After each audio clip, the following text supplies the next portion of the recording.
Lo que señalo en El Observador es, en primer término, el hecho político formidable de que, a pesar de que todo el universo de la Argentina oficial, de la Argentina sonora, impresa y visual, se ha reunido para condenar en su médula misma la guerra de las Malvinas,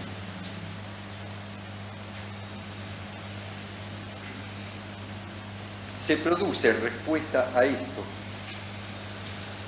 que incluye el bloqueo casi sistemático, incluso del debate,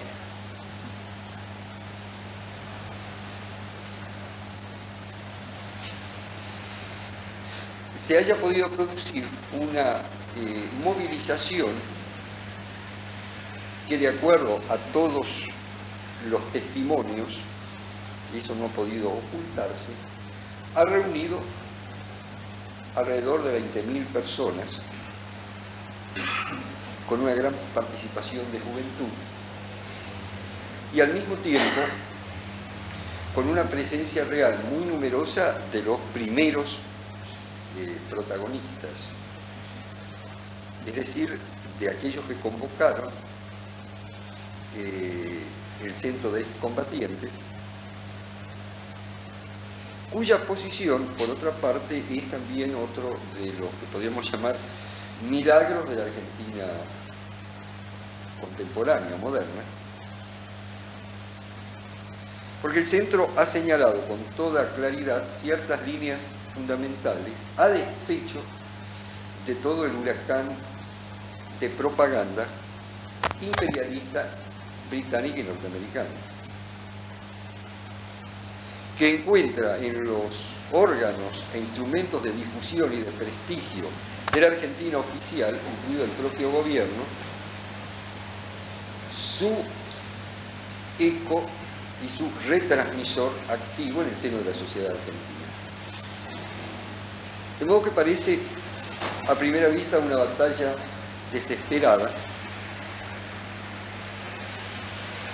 para usar la moral de los esclavos que predomina en este tema, imposible sobrepasar o equilibrar la fuerza aplastante que se desata sobre la conciencia del país. La moral de los esclavos consiste en decir que no hay confrontación posible con los poderosos porque son poderosos. Y la moral de la revolución consiste en saber que los poderosos serán derrotados porque son opresores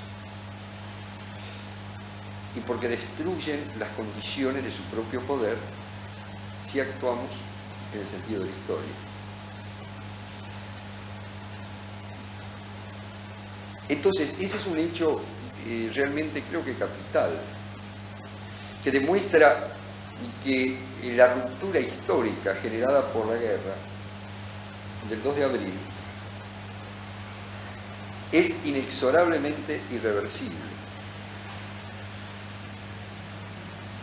Y contrariamente a lo que dice Clarín hace 2 o 3 días en un artículo editorial, de que va ganando espacio la idea de que fue una aventura descabellada y de que se lanzó una lucha condenada a la derrota de antemano, esa idea no va ganando espacio, va ganando, por supuesto, en dimensión acústica, sonora, pero va perdiendo espacio.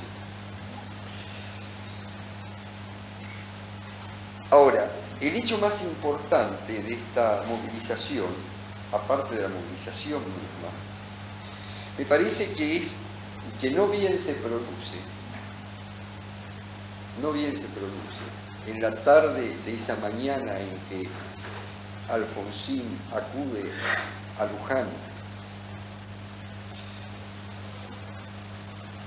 para decir las cosas que dijo y hablar de las consecuencias incalculables que no midieron quienes desataron la guerra. es que no bien se produce la respuesta bajo la bandera de los excombatientes, que dicen con todas las letras, que asumen como un hecho glorioso el 2 de abril, lo cual también da la dirección de su crítica implacable a los errores de la conducción y a las demasías del régimen interno militar, es decir, de los militares que proyectaban su tiranía sobre el país en la tiranía sobre los soldados combatientes y estaqueaban soldados, etc. Digo, el hecho más notable es que inmediatamente de producirse la movilización, ella misma se transforma en el objeto de la lucha, de esa particular lucha de clases que es la lucha nacional. Y entonces, para la prensa del día siguiente, para muchos noticieros de televisión, por ejemplo el de Canal 13 con sus 120 repetidoras del interior, la noticia no fue que 20.000 argentinos se lanzaron a la calle a decirle no al imperialismo norteamericano y británico, y para reivindicar más allá de las contingencias de sus conducciones circunstanciales la guerra contra el enemigo imperialista, sino que fueron los desórdenes tangenciales, pero que se usan para descalificar, que ocurren al final. Es decir, transforman la reivindicación de la lucha de liberación no en un hecho político, sino en un hecho policial, que es en definitiva lo que la oligarquía siempre ha hecho respecto a los movimientos populares. Borges decía que el Martín Fierro, que está lleno de un sentido reivindicatorio que integra, digamos, su alta calidad estética, era la historia de un cuchillero de la década del 70. Y por vía ensayística convertía el drama del gaucho, aplastado, arrinconado, oprimido, suprimido, de un hecho político en un hecho policial. Y de la misma manera, el diario Clarín, por ejemplo, titula ese día en primera página y luego creo que a dos páginas adentro, desórdenes en la marcha de los excombatientes. Es decir, que la noticia no es la marcha, son los desórdenes. Sabemos que esos desórdenes fueron tangenciales. E hilando un poco más fino, yo les quiero llamar la atención de que se menciona la quema y los destrozos que el grupito de provocadores montoneros hace dentro de la Torre de los Ingleses.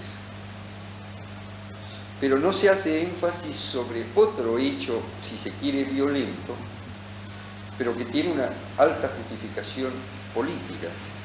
En general, la violencia se justifica cuando ella habla por sí misma, se explica por sí misma, que fue el derribamiento de la estatua de Cano. Nadie dice que eso fue un acto de barbarie, porque evidentemente en la conciencia pública, a pesar de todo y de todo y de todo, está la idea de que ese ministro inglés que nos vendió el reconocimiento de la independencia, después que lo hubiéramos conquistado con las armas en la mano, imponiéndonos usurariamente un préstamo de $1 millón de libras esterlinas de aquella época, de los cuales el país no vio un solo centavo, no puede transformarse en un héroe cuya estatua está en Buenos Aires, donde todavía no está la estatua de Quiroga, que no hay que ponerse ni siquiera en una posición revisionista, forma parte de la historia argentina, de sus avatares, de sus luchas, de sus enfrentamientos, es parte de la historia argentina. Puede estar la estatua, puede tener un nombre, una calle.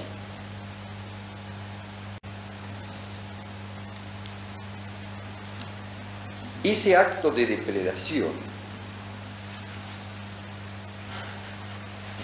que es elocuente por sí mismo y que es defendible por sí mismo,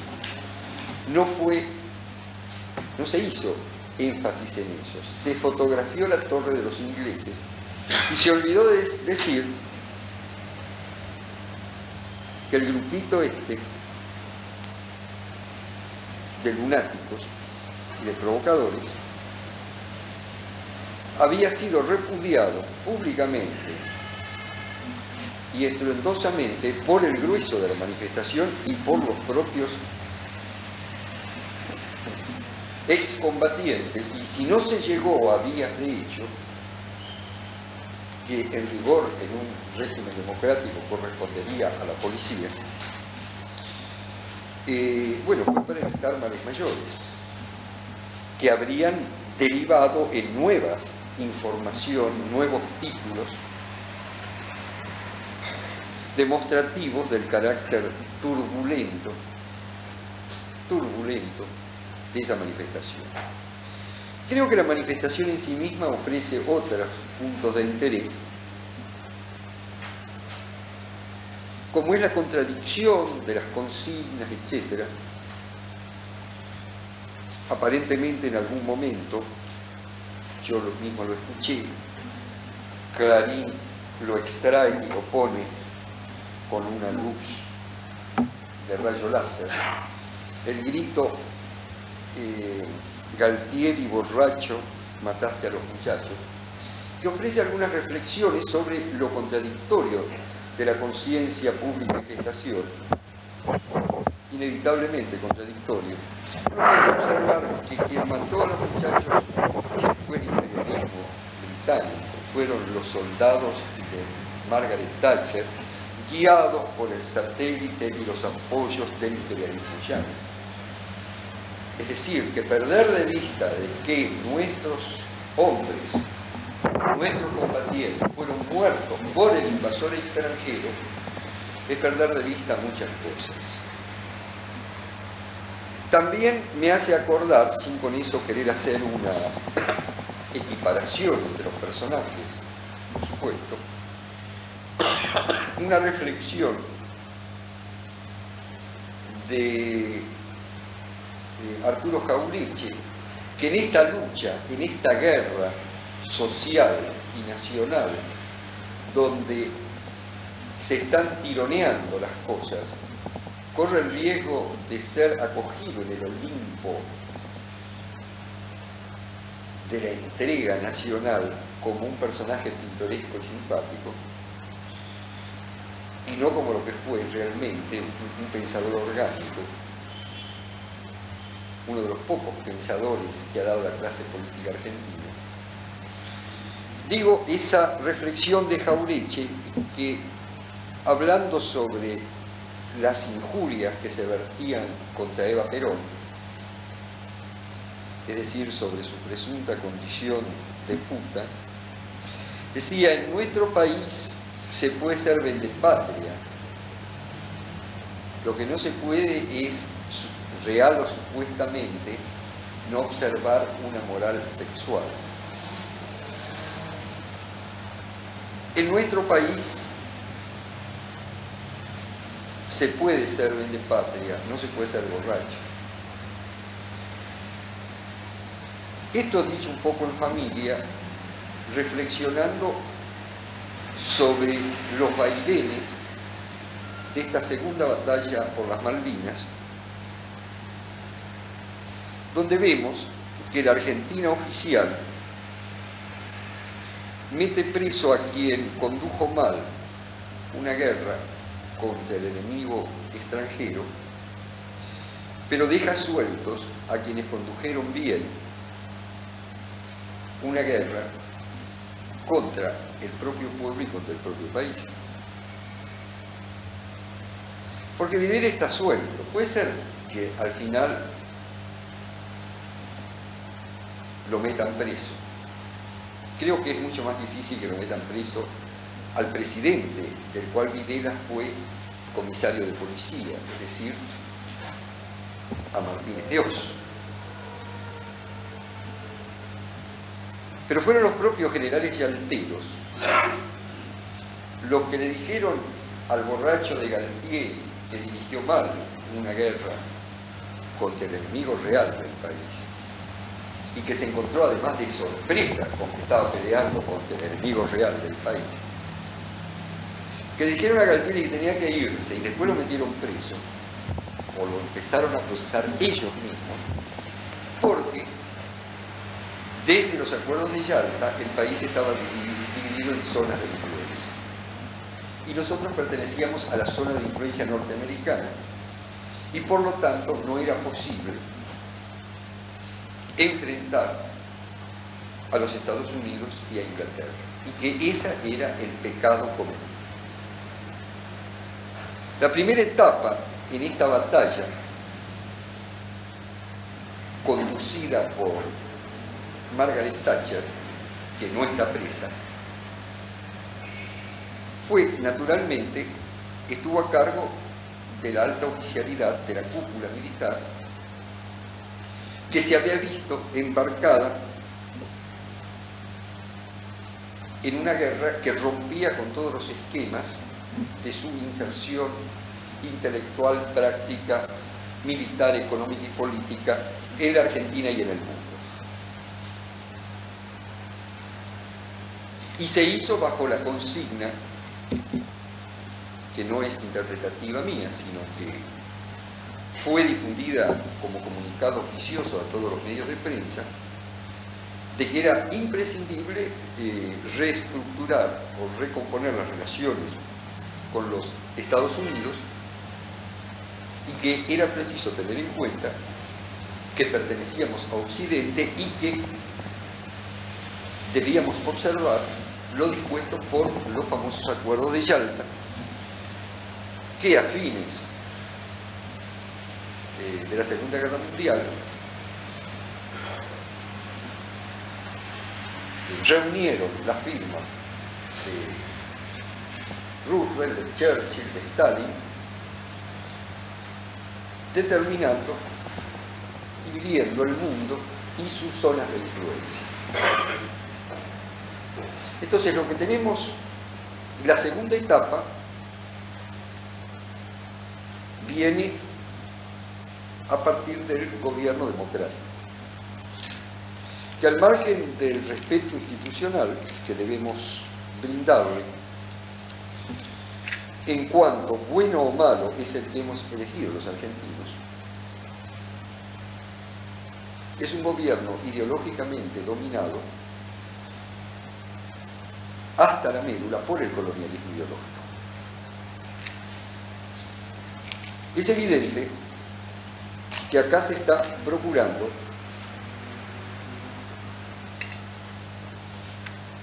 inculcar en el país, cosa que entiendo que en definitiva no se va a lograr, dos o tres ideas centrales.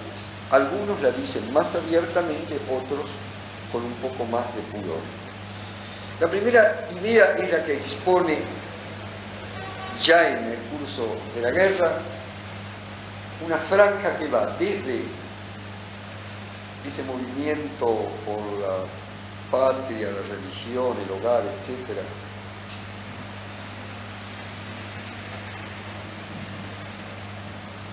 de esos caballeros de la fe que de vez en cuando aparecen, diciendo que enfrentar a Estados Unidos es hacerle el juego al comunismo,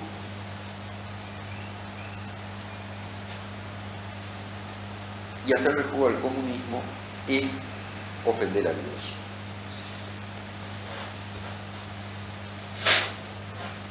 Bueno, bajo esta forma neblinosa y delirante, es muy difícil que nada pueda ser tragado por el conjunto del pueblo.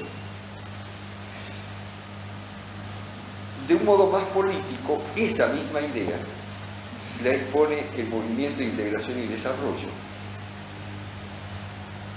cuando señala que el desenvolvimiento de la confrontación militar con Gran Bretaña traducir la ruptura de nuestra pertenencia orgánica al campo occidental y de nuestro sistema natural de alianzas. Opinión que, en definitiva, no es muy distinta del canciller Caputo cuando enuncia la idea de que los argentinos pertenecemos a Occidente. Es decir, cuando nos instala en el sistema de dominación del imperialismo norteamericano, británico y europeo occidental.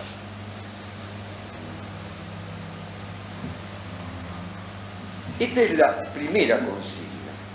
O sea, hay que enterrar la enseñanza de la guerra. Aquello que si no se hubiese obtenido nada más, podríamos dar los sufrimientos y los trastornos y tropiezos de la guerra por bien empleados. Es decir, la guerra puso al desnudo, ante la conciencia general del país en todos sus estamentos, la naturaleza de nuestras reales relaciones con el mundo. Puso al desnudo de que no somos un país europeo, avanzado, aliado de esas potencias llamadas democráticas, sino que formamos parte del llamado tercer mundo, que es un modo elegante de decir, formamos parte de la zona colonial del planeta, de las 3/4 partes de los países del mundo que constituyen la zona colonial del planeta, es decir, la zona en la cual el mundo civilizado, el mundo democrático y en parte también el mundo socialista extrae los jugos vitales para sostener su propio nivel de desarrollo y de bienestar y de equilibrio social interno.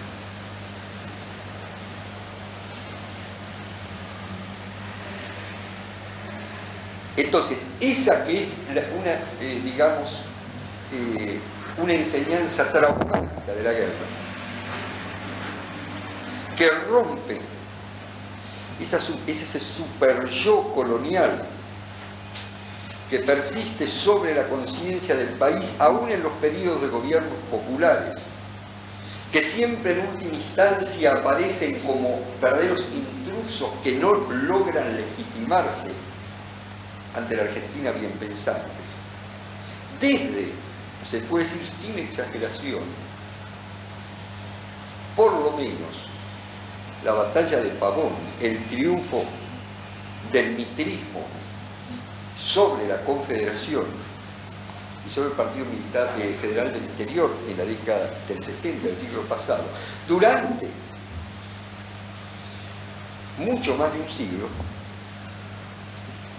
queda cuestionado por la guerra y por la latinoamericanización que esa guerra imprime sobre el país. Bueno, es esto precisamente lo que es necesario borrar de la conciencia. Primer objetivo. Va mucho más allá de los movimientos tácticos de recomponer las relaciones por diplomacia, etc. Yo diría, afecta a la esencia misma del país, a su existencialidad fundamental. El segundo punto se liga operativamente con el anterior. Y es la doctrina de la insensatez de un enfrentamiento. Por aquí obran muchas cosas. Armendáriz, el gobernador de la provincia de Buenos Aires, que es evidentemente un hombre de escasas luces, lo dice abiertamente. Es decir, hubo intenciones pecaminosas en los que actuaron. Transforma la historia en un análisis de intenciones.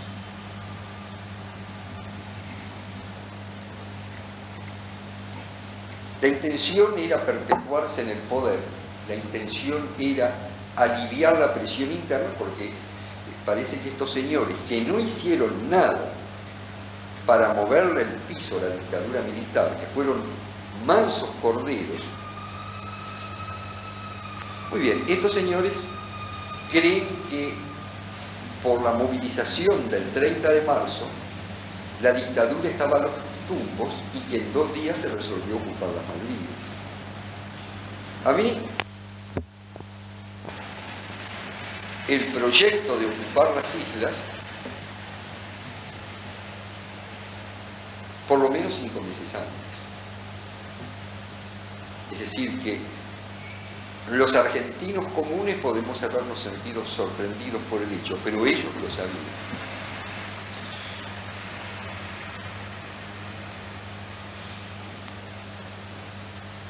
Pero lo fundamental de esta consideración es la idea de que se trató de una batalla loca destinada a la derrota.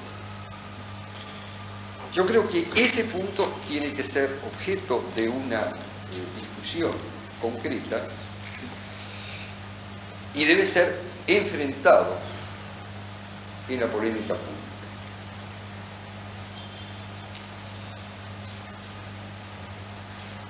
Acá no se trata de subestimar el poder económico, financiero, militar, diplomático, político y cultural del imperialismo, ni de negar la debilidad de los pueblos dependientes del tercer mundo, incluida la Argentina. Aun cuando la debilidad fundamental reside en el propio frente interno. Es decir, la fuerza fundamental de la penetración imperialista se establece sobre todo en la dominación ideológica. Y este tema es uno de los temas que hacen a la dominación ideológica. Nos preguntamos, ¿estaba la guerra condenada de antemano a desembocar en una victoria militar de los británicos con el apoyo norteamericano?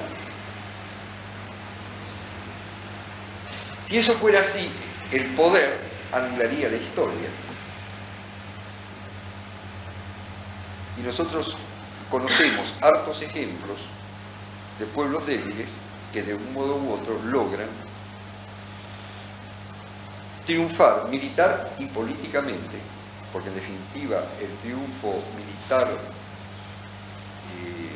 no es lo decisivo, sino aunque sea la mediación necesaria en ciertas confrontaciones, pero donde se logra el triunfo es en el campo político. El pueblo de Vietnam logra en 25 años derrotar sucesivamente al imperialismo francés y al imperialismo norteamericano. Y la última batalla no se da en los campos de batalla de Vietnam, sino que se da en la ruptura del frente interno norteamericano. Es decir, se da en el desenvolvimiento político o en las repercusiones políticas de la guerra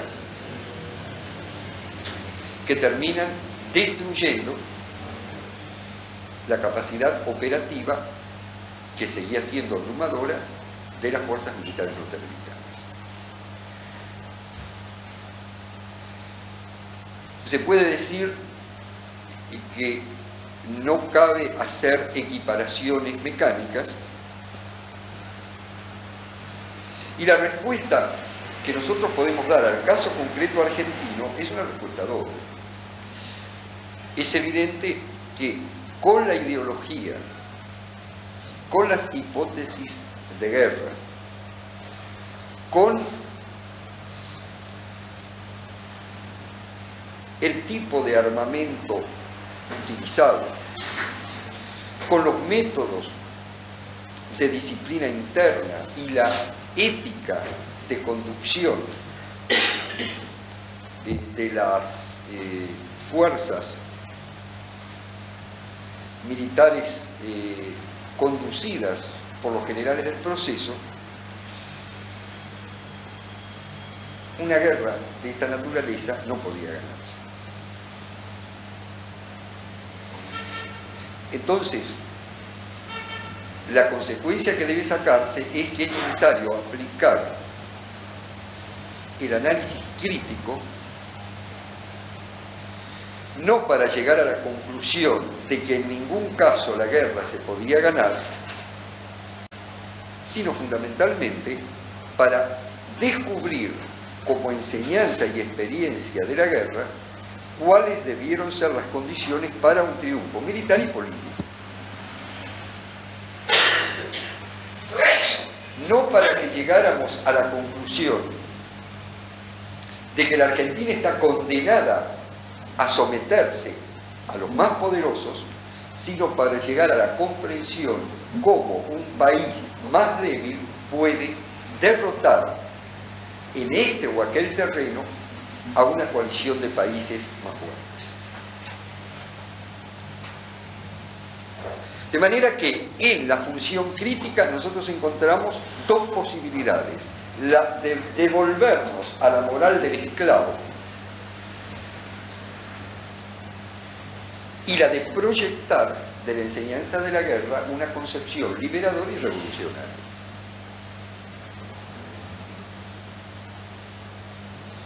En esto es inexcusable la referencia al informe Rattenbach. El informe Rattenbach fue publicado por una revista sensacionalista en forma sensacionalista. Lo único que faltaba era mujeres desnudas en medio del informe y destacadas en letra mayor algunos puntos de las numerosas barbaridades que hizo la conducción militar. El informe Rattenbach no habla, sin embargo, por ejemplo, de la bárbara disciplina que imperaba en las tropas argentinas. Del estaqueamiento de soldados no habla. Porque para el informe Rattenbach ese no es el problema, naturalmente.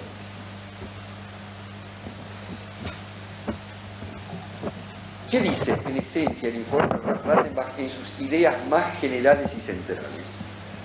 Dice que la Argentina debió haber obedecido la resolución 502 de las Naciones Unidas.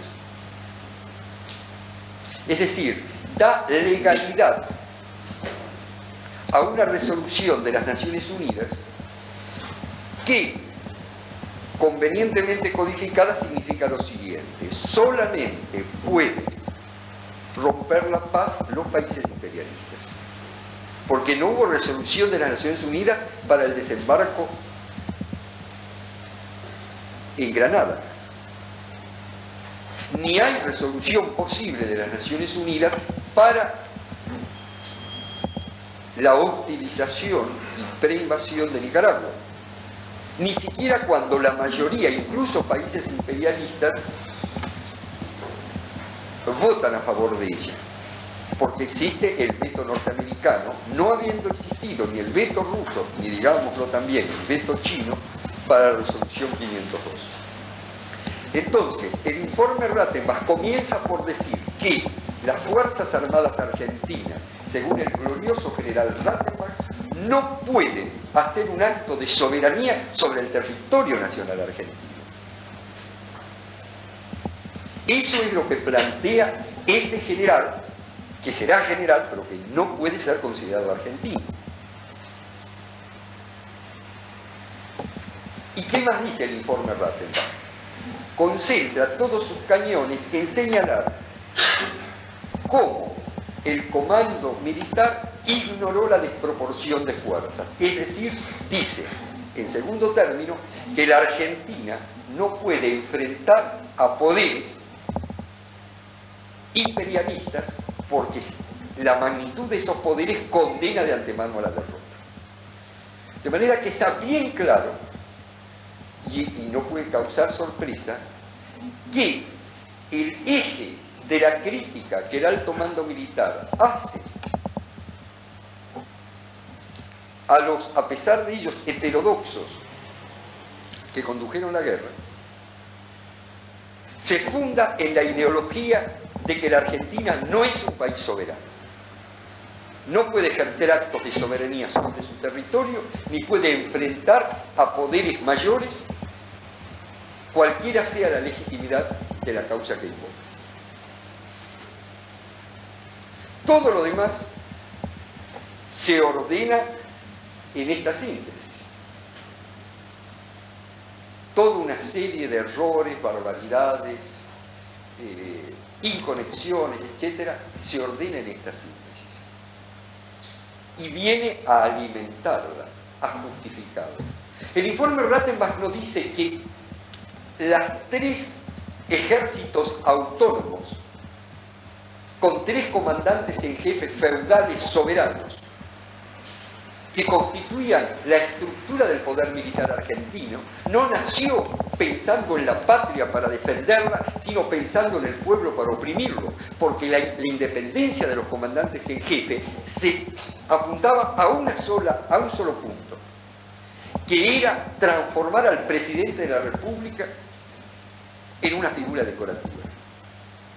Al presidente civil que eventualmente, al Frondizi, a Lilia, al Perón, a la Isabel, en una figura decorativa. Que había tres ejércitos feudales independientes porque no se pensaba en defender al país contra enemigos externos, sino que se pensaba en decirle al presidente de la República, cualquier generalito, brigadier o almirante, respondo a mi mando natural. Es decir, no respondo a la Constitución, no respondo al país, no respondo al pueblo, no respondo al presidente elegido bien o mal por los argentinos, sino que respondo al comandante en jefe. Y que con esos tres feudales, usurpadores, institucionalizados, no se podía salir a defender el país hacia afuera. Habla de inconexiones, pero no acusa la ideología subversiva que presidía la segregación de las Fuerzas Armadas en entidades autónomas. O sea, el informe Rattenbach hace las críticas y las lleva a una cúspide. Todas las críticas que recoge y las que omite, sus apreciaciones y sus silencios tienden a esas dos cosas. La resolución 502 era legítima y debió ser acatada, y el país no puede enfrentarse contra enemigos más poderosos. Yo no soy un técnico en cuestiones militares, lo que permite decir menos burradas sobre cuestiones militares que los técnicos ideologizados en la cipallería. E invoco esa expresión de Clemenceau, el primer ministro francés durante la Primera Guerra Mundial, que decía que la guerra es una cosa demasiado seria como para dejarla en manos de los generales. Que es un modo de señalar el carácter político que encuadra toda guerra. Pero tendríamos que reflexionar sobre cómo, de dónde, de qué núcleo generador nacen los errores y los despropósitos que presidieron una guerra que los argentinos que tenemos que saber que pudo ser ganada, que debió ser ganada. Y que los gringos saben eso. Y basta leer ciertos cables para obtener la idea de que tienen la sensación de que la ganaron raspando. El primer punto, y perdonen un poco el desorden, que creo que hay que señalar, es este.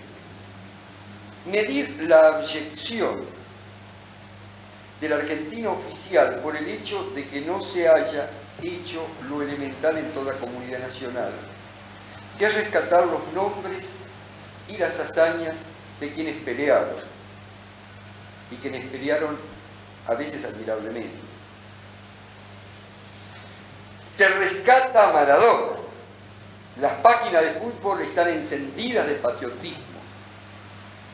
Y todos nos conmovemos cuando a este sardanápalo le dan una paliza de orden de, ¿cómo se llama? Martillo Roldán. Cuando lo revienta y estamos llorando, porque es un héroe, peleó como un bravo. Pero cuando se pelea por cuestiones reales, importantes, no simbólicas, eso no, nadie sabe nada. Hay un periodista, Casanseu, etcétera, que le dieron mucho, yo no seguí su actuación durante la guerra, no quiero opinar, pero que escribe en la prensa, justamente, en la prensa, un artículo donde menciona las hazañas de una serie de aviadores militares que salieron a pelear por la patria.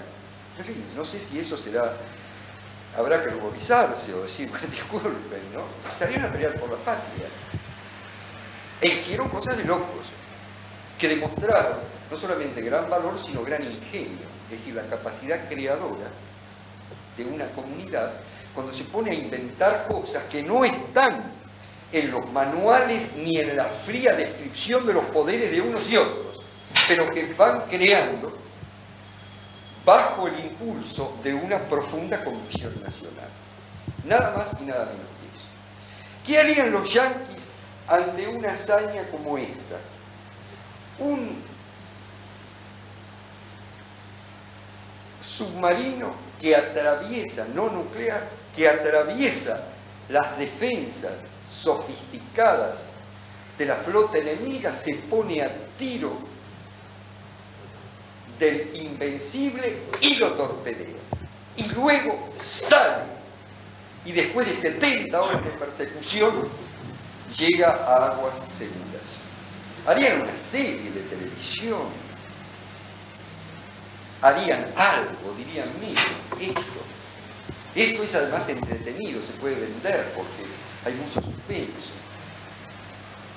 En la Argentina, la revista Humor se burla alegremente en unas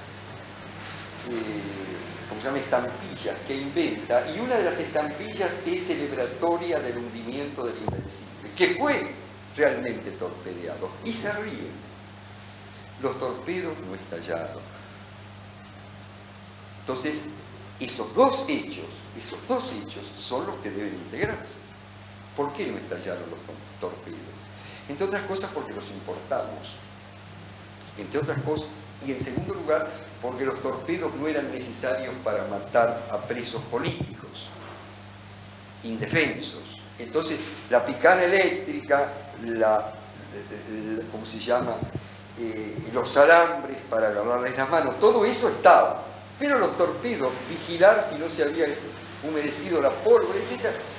Y hubo que usarlos como estaban, y no estallaron. Pero el otro hecho, es también fundamental, porque juntos nos dan el enemigo. Tratemos de reconstruir para ver cómo la guerra debió ganarse, y eso es lo que el país debe aprender. Después de honrar el heroísmo de muchos, su valentía y su ingenio, puesto al servicio de una causa patriótica, ¿cómo fue aproximadamente la ideación que tuvieron de la guerra que habían empezado? Ahí había tres planos posibles de despliegue de las fuerzas nacionales. El primer plano era el de una ocupación simbólica. O sea, 500 hombres desembarcaban, anulaban a los 70 o 80 marinos británicos y ocupaban simbólicamente las Malvinas. ¿Qué ocurría en ese momento? El general Majestuoso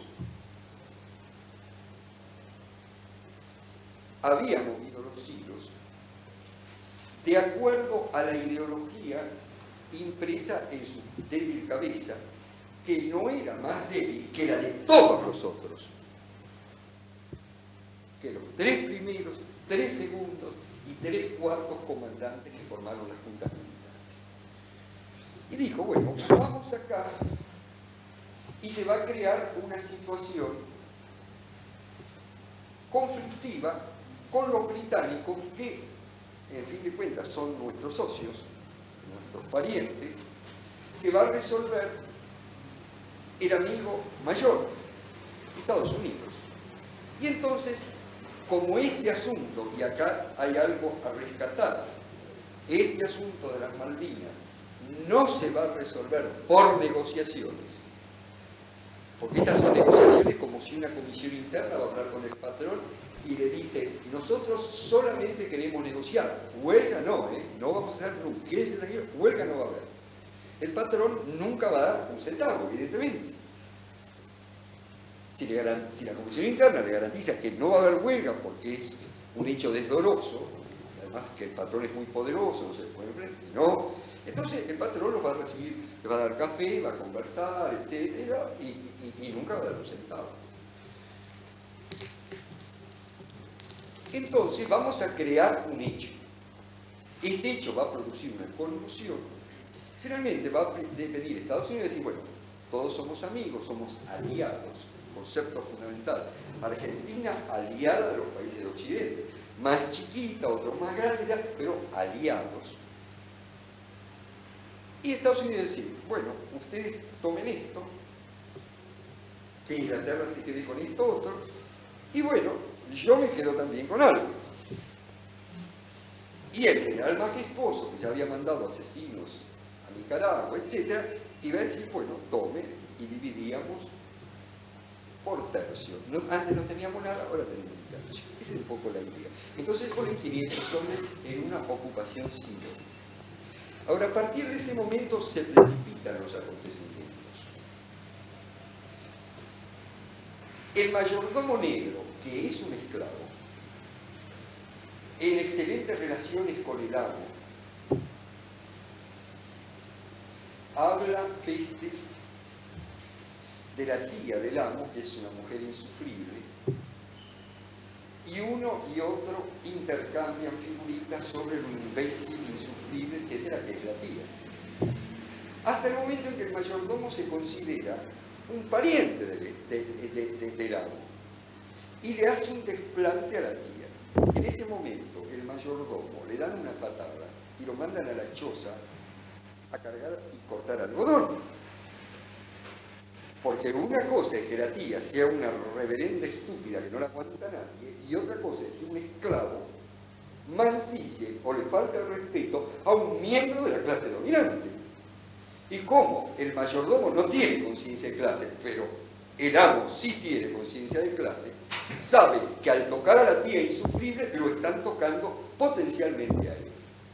Entonces Inglaterra responde como un país serio, es decir, como un país imperialista serio. Dice, acá no hay nada que discutir, acá es necesario corregir al esclavo. Este es un esclavo rebelde. Y cuando se está a punto de llegar a un acuerdo, hunde el Belgrano. Es decir, no lloremos, salvo, por supuesto,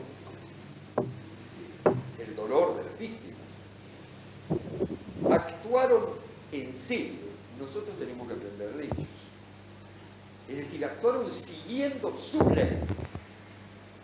Y su ley era un país dependiente, un país esclavo, no puede ejercer actos de soberanía frente a un país imperial. Eso es todo, lo de Hyde, lo de la Thatcher, etc. Eso es esencialmente lo que hicieron. Pero al hacerlo, revelaron lo que la Argentina es. Que no era un aliado, que era la forma más abyecta del sometimiento del esclavo, que se cree igual al amo, porque el amo por ahí lo trata cordialmente, sino que revelaron el primer aspecto de la reversión de esa situación, de la subversión de esa situación, que es la Argentina es un país colonial. La Argentina es, por lo tanto, un país latinoamericano. La Argentina es, por lo tanto, un país del tercer mundo. La Argentina no es un país de Occidente, es una colonia de Occidente. Y Occidente significa el imperialismo inglés y norteamericano, con sus acuerdos de superpotencias y sus enfrentamientos con el otro bloque, que no por casualidad no tuvo la intuición de vetar la resolución 502, que era una cuestión de principio vetado, independiente de cómo actuaba o cómo venía actuando la política exterior argentina, cosa que no hicieron Cuba y Nicaragua, que lo comprendieron y apoyaron inmediatamente. Pero las grandes potencias llamadas socialistas o un poco socialistas no vetaron esa resolución.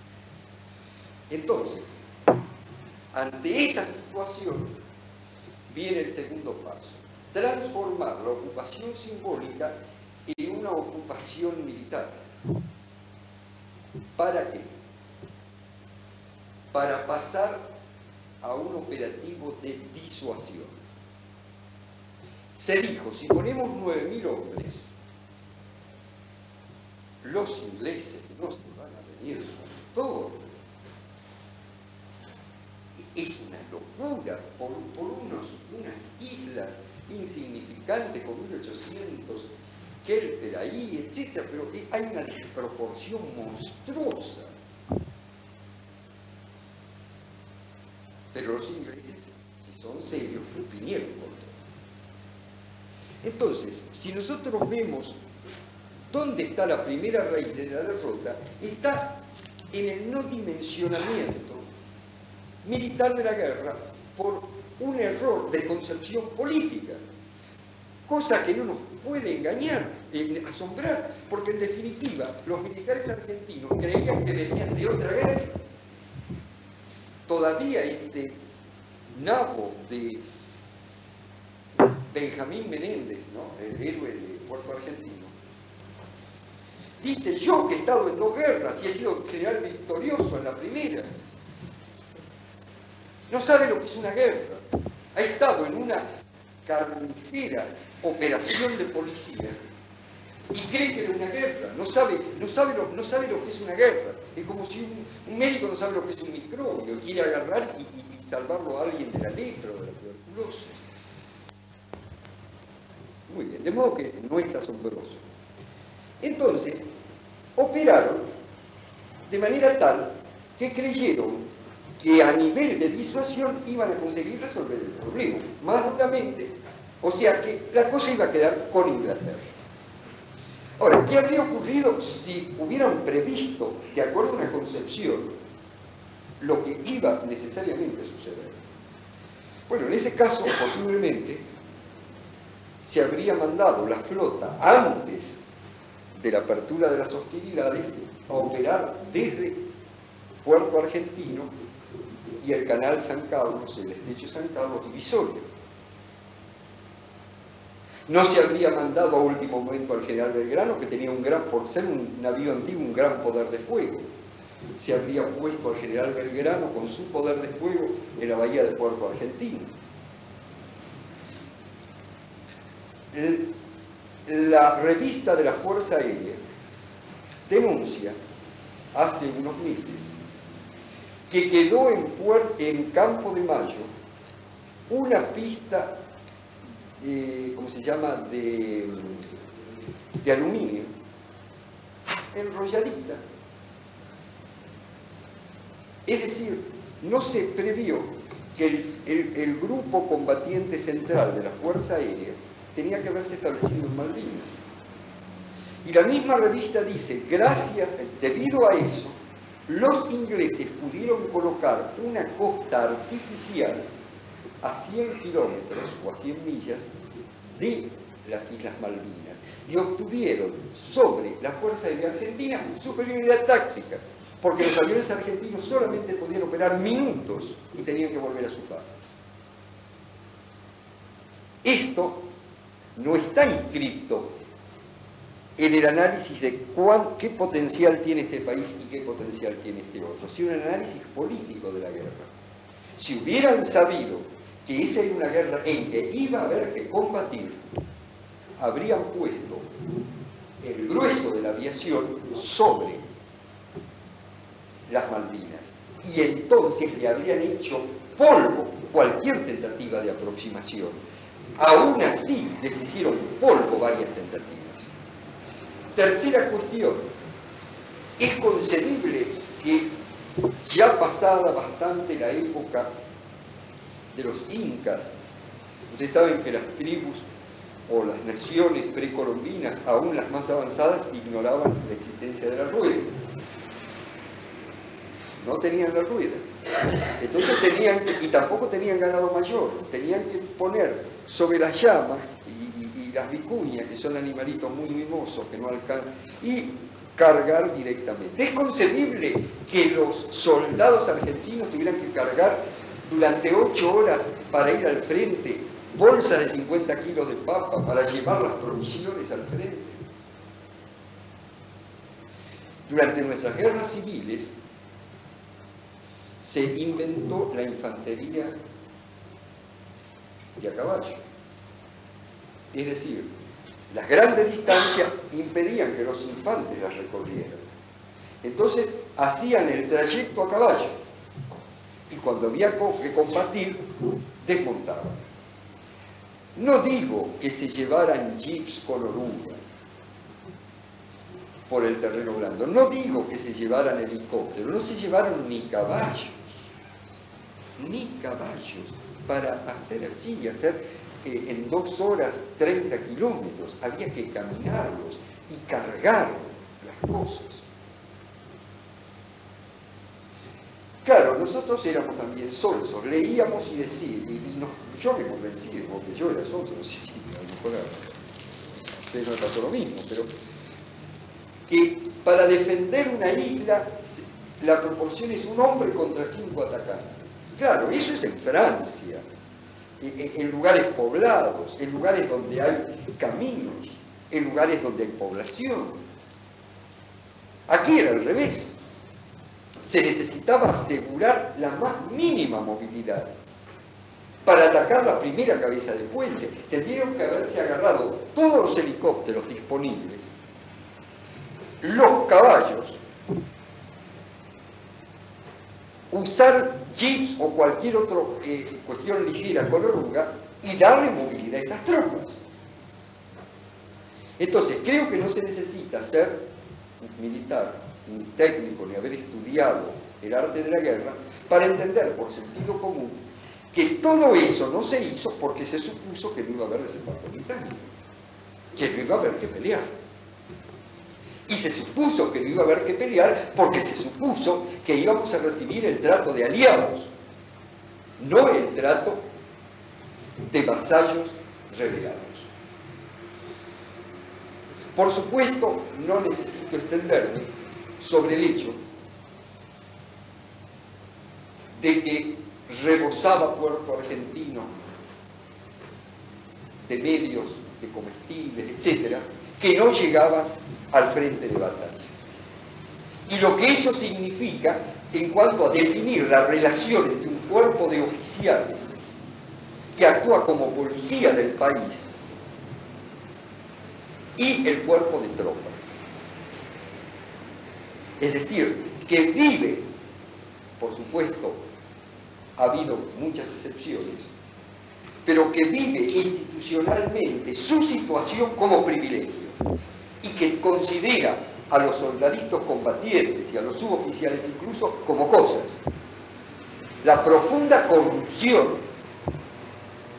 que no es sino la expresión militar de la, y combatiente de la corrupción de la Revolución Argentina.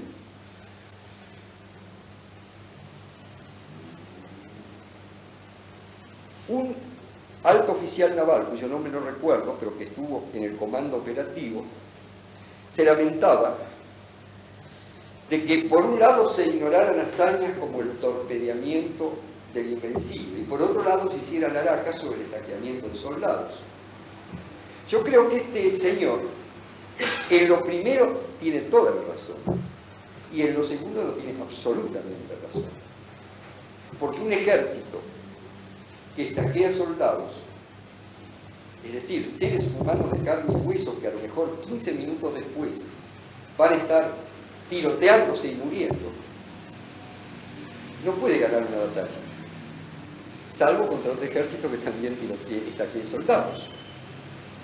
Es decir, que todos los elementos, algunos de los cuales señala el informe Rattenbach, los jefes no iban al frente, las tropas, como eran cosas, no eran renovadas.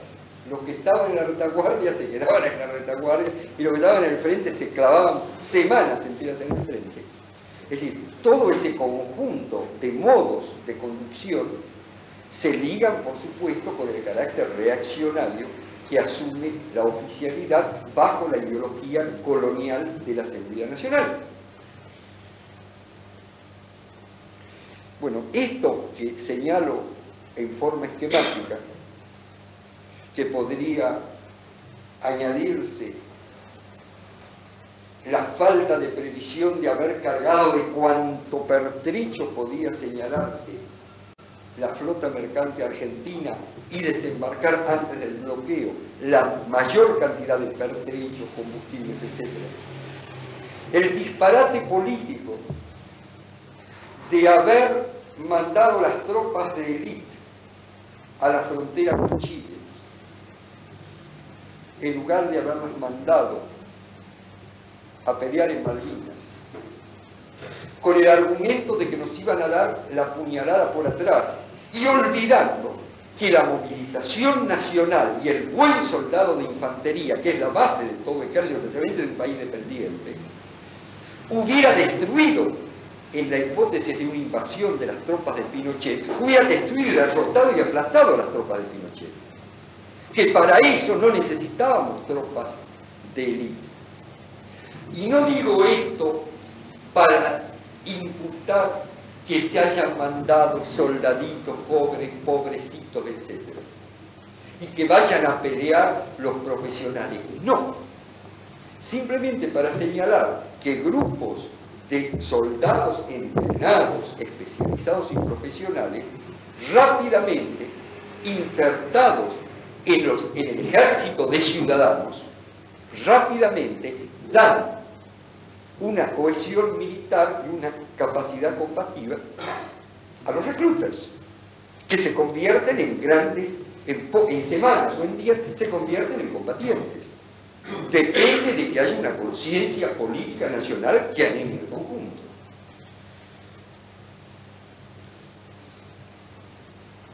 Esto nos lleva digamos, también al error sobre la concepción de las relaciones argentinas y chilenas, de las relaciones ejército-pueblo.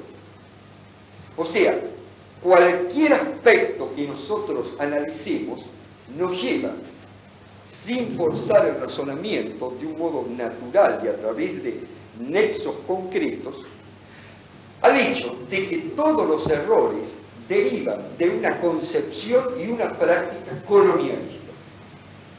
Fuerzas armadas educadas en una concepción política colonial, en una concepción militar represiva, en una concepción de seguridad nacional, en una concepción contraria a la defensa nacional. Educadas en la idea de que no son las fuerzas armadas de la nación, del país y del pueblo argentino, sino que son un eslabón en una causa universal en que Occidente lucha contra las fuerzas demoníacas, que es el modo de hablar, de ser el eslabón dependiente del imperio. Naturalmente no podían, salvo la presencia directa del Espíritu Santo, pero el Papa vino a hablar a favor de los ingleses, no podían, digamos, concebir la operatoria global de esa guerra. Hay otros hechos. De un modo plausible, las Fuerzas Armadas trataron, es decir, consideraron, después de haber masacrado a los argentinos, que las relaciones con los Kemper debían dirigirse políticamente. Entonces actuaron como señoritas. El capitán Giacchino murió como un perro por no meterle un obusazo a la casa del gobernador y hacer saltar a todos los gringos ahí adentro.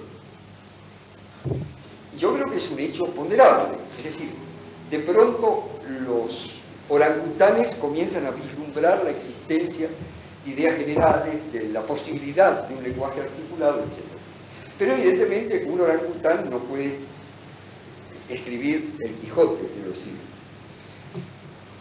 o cantar un aria, aunque sea de Pagliacci o alguna cosa.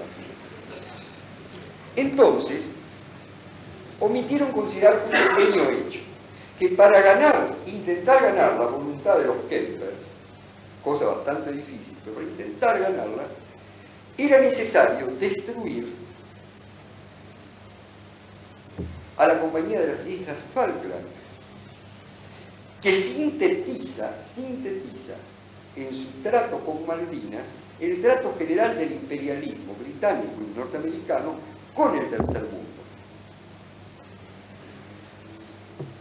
Malvinas, no tomen al pie de la letra las sumas, pero exporta por valor de 2,5 millones de libras esterlinas a través de la Compañía de las Falkland, que es un capítulo en una monstruosa multinacional que tiene inversiones en Groenlandia, en Siam, en todas partes. Es una oficina, las Falkland, pero en Malvinas es todo. E importa por valor de unos 800 millones de libras esterlinas.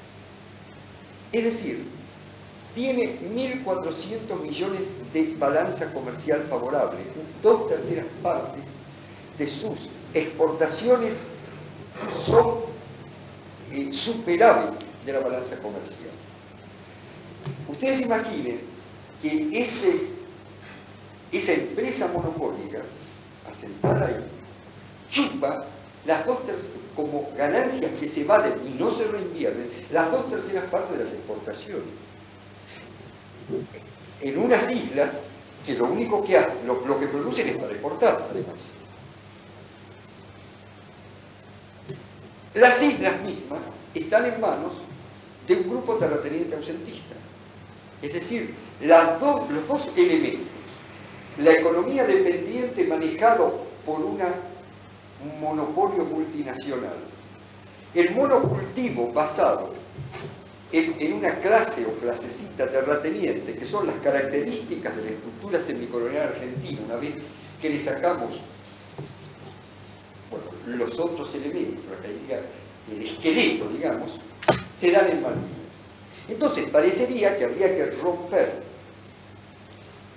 esa situación y llegar y decir, señores, el Estado argentino garantiza la nacionalización de esta compañía, que a su vez va a pasar, según un plan X, bueno, no vamos a entrar en todas las posibles variantes, a ser una propiedad colectiva, una propiedad cooperativa, o como diablos se quiera llamar, de la comunidad malvinense.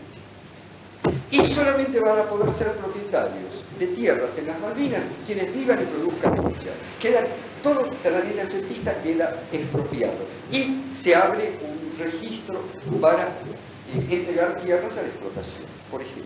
Entonces, yo no sé, yo creo que los Kelper ni con esa se ablatan, pero sería un tratamiento político. La pregunta es, gente que ha, digamos, afianzado el privilegio dentro del país, que ha falklandizado el país, que vive sometido a esa servidumbre intelectual, va a actuar como transformador de las condiciones para romper el vínculo con el monopolio extranjero, vínculo que lleva, como sabemos, a una despoblación de las Malvinas, que tenía a principios del siglo 2.500 habitantes, que tiene actualmente 1.800 y que podría tener 10 o 15.000 habitantes perfectamente, porque es una geografía más feraz que la de la Patagonia, la meseta patagónica, donde tienen que tirar anualmente varias decenas de miles de cabezas de ganado, de ganado, al mar, porque no lo pueden mantener.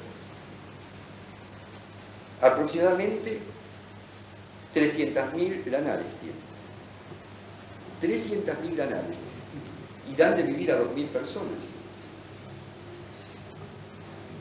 Hay otros puntos que menciona. Lo curioso es cómo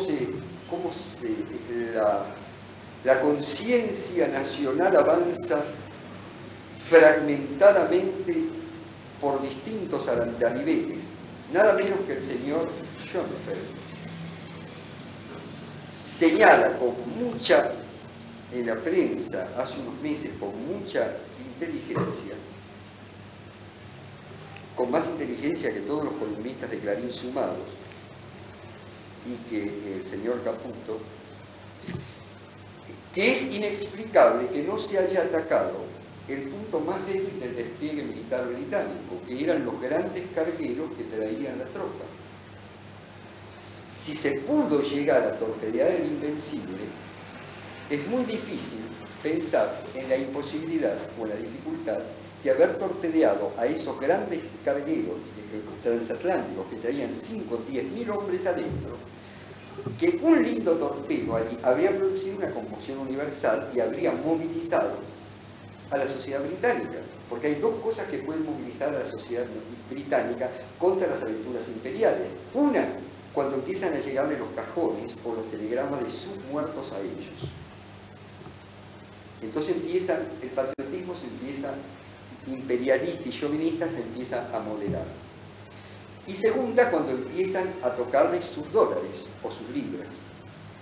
Entonces se abre, no quiero seguir, el otro capítulo de la guerra total, que fue de entrada el más evidente.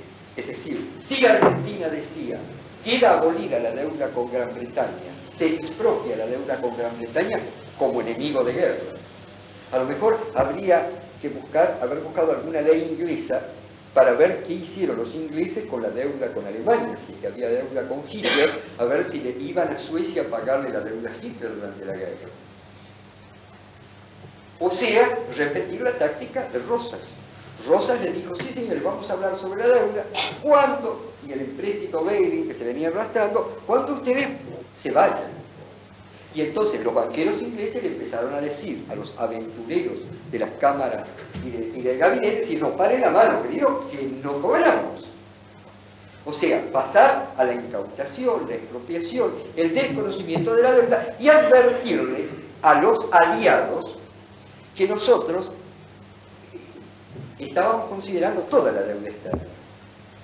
Por supuesto, para eso había que tener, digamos, otra concepción. Pero lo importante del caso es que nada sale de la nada. Que de la ruptura, quebrantamiento de una vieja concepción colonial, por un fenómeno intrínsecamente legítimo, como era el enfrentamiento con Inglaterra y Estados Unidos, se abría y se abre la posibilidad de la recomposición de una conciencia política. Y la batalla en este momento está dado para impedir. Un poco esquemáticamente, pudimos decir, se pasó de una guerra bien llevada, en el sentido de eficientemente llevada, contra el pueblo argentino, que produjo 20 o 30.000 víctimas mortales, más todas las demás, a una guerra mal llevada contra el imperio, contra el dominador real, abriendo hacia el camino de poder llevar una buena guerra de liberación contra el enemigo real. Y al hablar de guerra no estoy hablando solamente de hechos militares. Estamos viviendo entonces en esta época de batalla ideológica que se proyecta, y con esto quería terminar, sobre la actualidad y los distintos aspectos que estamos enfrentando. Hace un mes y medio, en un artículo que dio mucho que hablar del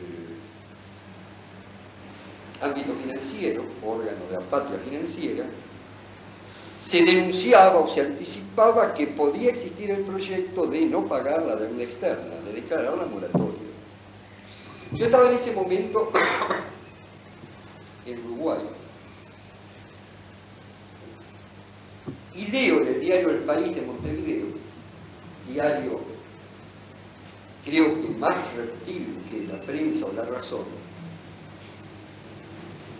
un artículo muy bien escrito, muy bien expuesto, plantean con este título, hacia unas Malvinas económicas. Y después de describir más o menos la situación, se sacaban las conclusiones, que era básicamente esta. La Argentina sufrió la aventura Galtieri de enfrentar a un poder militar incontrastable y ahora parece a punto de sufrir unas Malvinas económicas enfrentando en lo económico el bloqueo incontrastable de los países otros. Es decir, acá todos los aspectos y los planos de la realidad se interrelacionan. La moraleja de la fábula es, para esta ofensiva entreguista, el carácter incontrastable, precisamente, de los grandes poderes mundiales, y por lo tanto el destino prefijado, inexorable de la Argentina, que ya está destinada a un destino satélite y colonial. Es imposible extraer fuerzas del país para enfrentar ese destino y para generar una real independencia nacional.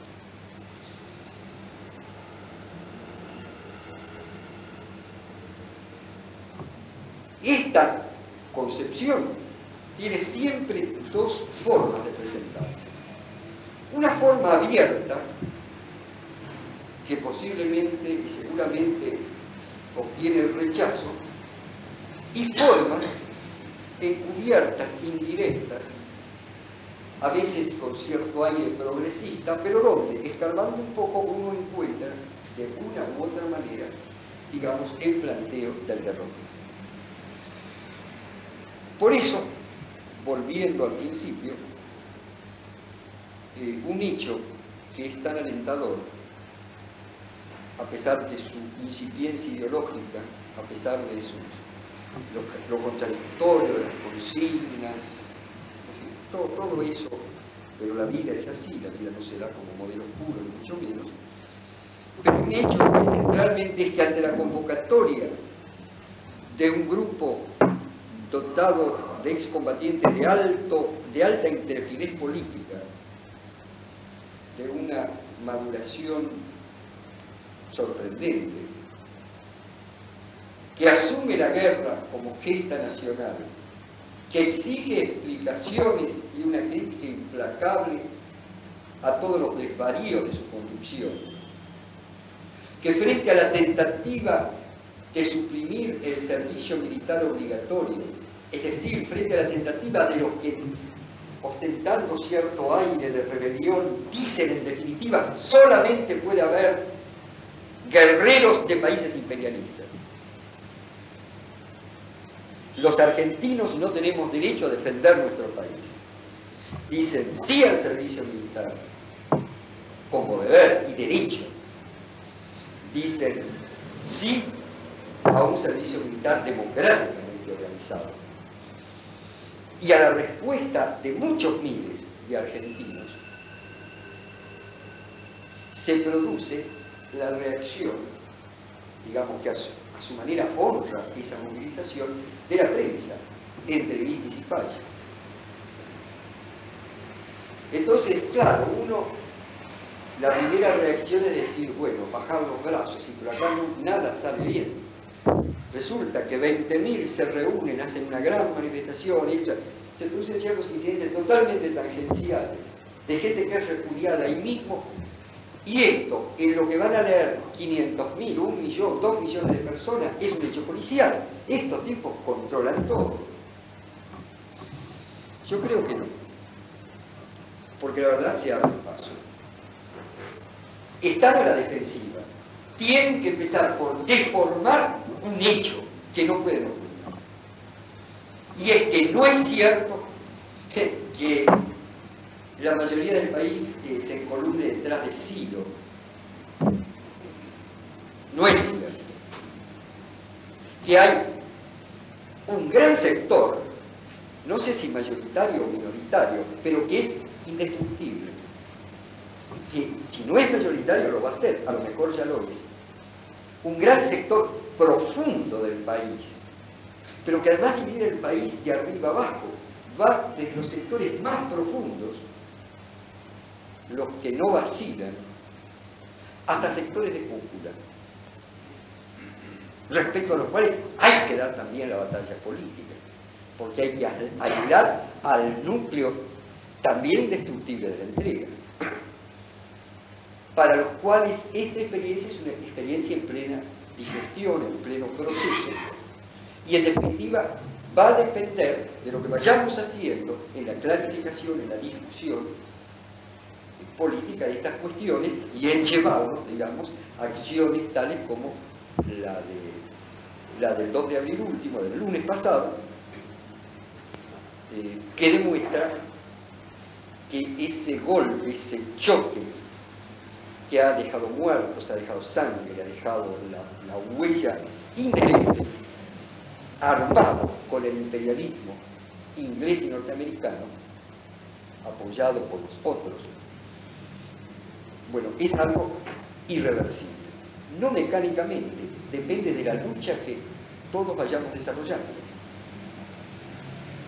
Pero teniendo en cuenta eso, computando eso, es irreversible. Como nada más.